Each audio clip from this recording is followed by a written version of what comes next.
আজিকালি ঘৰত নথকাই হলি ঘৰত বহি থাকিলে যেন মোৰ চলিব কোনে জানে বাহিৰত কিজানি বহুতো সুযোগে মোৰ বাট চাই আছে সুযোগ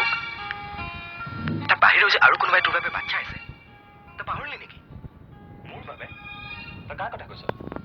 তই আজিকালি শান্তিৰ পৰা আঁতৰি থাকিবলৈ লৈছ কিয় তোৰ আজি কি হৈছে কচোন মই সকলো কাম কাজ বাদ দি শান্তিৰ লগত আড্ডা মাৰি থাকিম তেওঁৰ বাৰে চিন্তা কৰিবলৈ মোৰ কি আৰু একো নাই নাই থাকিব নোৱাৰে কাৰণ শান্তিয়ে তোলৈ ভৱিষ্যতৰ সপোন দেখিছে আৰু তেওঁক সেই সপোন দেখুৱাইছ তই সপোন হাঁহি মাতি দুটা কথা পাতিলে যদি কাৰোবাক ভৱিষ্যতৰ সপোন দেখুওৱা হয় তাত মই কি কৰিব লাগিব ক নিশ্চয়বি